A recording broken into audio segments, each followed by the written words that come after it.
Welcome back everybody, my name is Tucker, and in today's video, I'm going to be talking about my all overrated NBA team here in 2020. These are players at every single position that I feel like generally people think are a lot better than they actually are. But really quickly, before the video gets started, I want to give a huge shout out to you guys because I took an entire week off last week and I didn't make videos ahead of time. I haven't gone an entire week without having some kind of content out on my channel in a really long time, but there were so many positive messages from you guys, whether it was on the community tab, on social media, whatever, and I can't thank you guys enough for that. It's an awesome feeling to know that when I need to take actual time off without having to make videos ahead of time, I can, and you guys will still be here and you'll support me no matter what, and that is just such a great feeling. So huge shout out to you guys. I really appreciate all the messages and things like that, even if I didn't get back to all of them.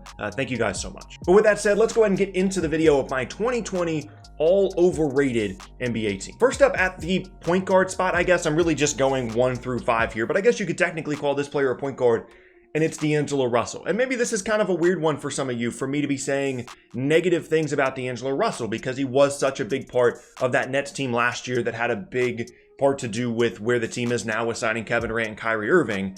But I felt this way even at the time last year about DeAngelo Russell. He is a player that it's just very difficult to win a lot of basketball games with DeAngelo Russell, in my opinion, because in order for him to be most effective, he needs to be a huge focal point of the offense. He's a guy that needs a high usage rate to be effective because he is a good to great offensive player.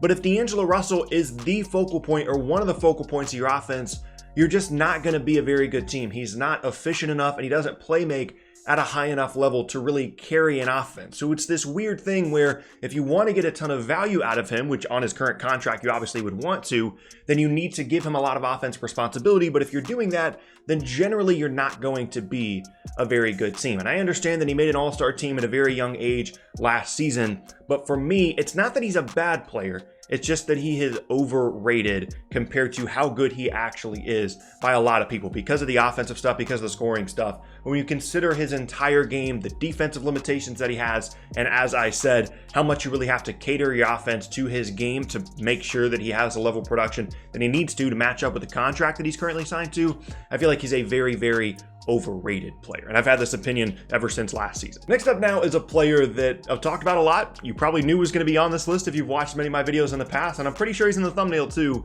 and it's Zach Lavine. And I continue to be on the Zach Lavine is a big stats, bad team guy for the longest time. I've had that opinion for a couple of years now. His stats continue to improve and he's improving as a player. And I don't want to make it sound like Zach Lavine is a bad basketball player. He can score the ball, he's improving as a shooter, he's improving as a playmaker, but it's very similar to the DeAngelo Russell thing. And I understand that teams like the Nets last year and the Bulls the last couple of years, they need somebody to score, right? So guys like DeAngelo Russell, Zach Lavine are going to step up and they're going to score the ball because that's what their team needs.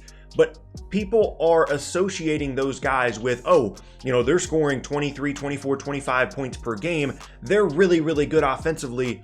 And I just don't think that that's necessarily the case. They're not bad offensively. They're good offensive players, but their production comes more from the context and the situation that they're in more than anything else. And it hasn't really translated to winning basketball with the exception of a very overrated 42-win season last year for Russell. And then Zach Lavine, really none of those Bulls teams have ever really won. Now, the supporting cast has not been great very often at all in Chicago in the time that Zach Lavine has been there, and neither has the coaching staff. So maybe he'll prove me wrong moving forward and he'll be a really good player on some teams that will actually win basketball games. When you're talking about, again, very similar to Russell, the whole package for Zach Lavine, he's not going to defend very well. He's not going to be a great playmaker. And yes, he can score the ball, but he's not going to elevate the other players around him. And if he is the offensive focal point for your team, you're simply not going to be winning very many games unless you have a very, very good supporting cast around him. So a similar story for our first two players on this list. We move on to number 3 now, and it's Kyle Kuzma. And I've felt this way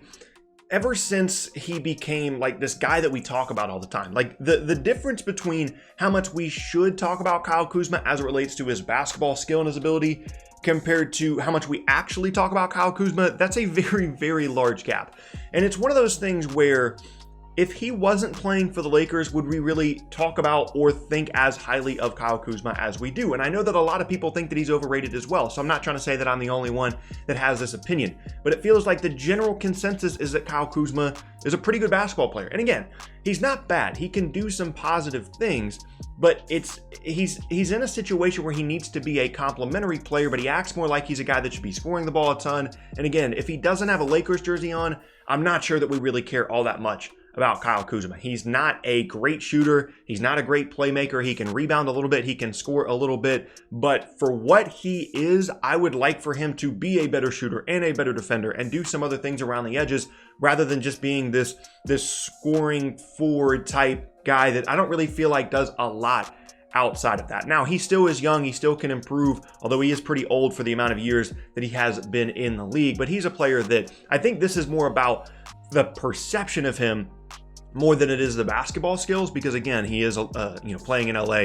That is a team that is getting a ton of attention, and as a result, Kyle Kuzma is a player that gets a ton of attention, in my opinion, is way overrated generally around the NBA community. We move on now to the 4 spot, and this one I considered not putting here, and it's Aaron Gordon. And the reason that I thought about not including him is because this season has not been good for Aaron Gordon at all. So maybe people are coming back down to earth. But the dunk contest stuff and the fact that he really appears to be in the spotlight way more than his basketball skills seem to, necessitate is one of the reasons I think he is a really overrated player. So like the slam dunk contest stuff is cool. And he was actually starting to have a couple of really nice seasons. But this most recent season has not been good for him at all. He's been put in some tough situations from a positioning standpoint in Orlando for sure, having to play more on the perimeter and at the 3 more than he ever really should have. And I think that there is some good in Aaron Gordon's game. He's obviously a great athlete. He's improved his skills from year to year. It hasn't been as big of an improvement as you would hope for from year to year from a player that has the physical tools that Aaron Gordon does. And maybe in a different situation, maybe in a team that has a little bit more perimeter talent that wouldn't have to rely on him so much to create on the perimeter, he would be someone that was perceived a lot more accurately. But I feel like because of the hype around the slam dunk stuff and because the last couple of seasons, the points per game have continued to improve, people haven't really caught up to the fact that he did not have a good season at all this most recent season. And I feel like generally, again, because of the hype, he is a pretty overrated guy and someone that really doesn't help your team a ton and isn't honestly that skilled of a player. That can obviously change, still a young player moving forward, different situation, blah, blah, blah. And he's one guy that I would love to see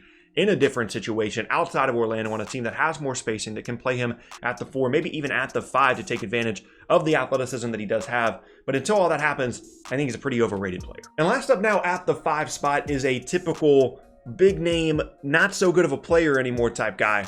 And it's DeAndre Jordan. And this has really been the case for at least a year and a half, at least 2 years, ever since he went to Dallas, and then obviously now with the Nets and a little stop in New York in between there. So DeAndre Jordan is a very good player in his time with the Clippers, a guy that can really protect the rim, one of the best rebounders in the league, certainly has some flaws at the free throw line, isn't going to be a great offensive player, but can finish around the rim, stretches the floor vertically, things like that. And then he got to Dallas, and it was kind of, people thought it was a pretty big move for Dallas to bring him in and to play the 5, kind of play that Tyson Chandler type role. And he just simply wasn't all that engaged in Dallas. Defensively, it's been slipping for years. Same thing in New York. And then in Brooklyn, I don't think he's the best 5-man on the roster. I think Jared Allen is better. I don't think that he should have been starting at any point this season. He should have just been a very good bench big. But I feel like sometimes people think that DeAndre Jordan is still the DeAndre Jordan from like 2016, right? Where he's going to be protecting the rim and he's going to be rebounding everything. He's going to be finishing at the rim. He still does some good things, but the defensive stuff specifically, which for the longest time was his calling card, at least in terms of rim protection and blocking shots, that stuff has really slipped. So yes, it's a bigger-ish name, but as a player in terms of being productive and actually helping you win basketball games, and in my opinion, actually starting games for the Brooklyn Nets, DeAndre Jordan is a very overrated player. Still a good player, as is the case for every single guy on this list. Overrated does not equal bad. Overrated means the perception of these guys is way higher than it should be compared to how much they're actually helping their teams. And DeAndre Jordan, I think, is a player that is very overrated simply because of his name and because of some past performances and past glory, I guess you can phrase it that way, in LA with those Clippers teams. And yeah, there you have it. That is going to be the end of today's video, and I thank you all very much for watching. As I said at the beginning of the video, thank you guys so much for the support. I'm going to be back on track moving forward this week with videos Tuesday, Thursday, Saturday, and Sunday, and I have some new uploads coming to Gaming Logically as well if you guys would like to check those out, pumping out some Warzone content over there, which I know is a little bit different for a lot of you guys, but if you want to check that out, that would be really awesome for you guys to go over there and see what I've got going on that channel. But yeah, like I said, that is going to be the end of today's video. My name is Tucker. If you missed any of my previous videos, then be sure to check out the boxes on screen. Thanks again, and I'll see you all next time.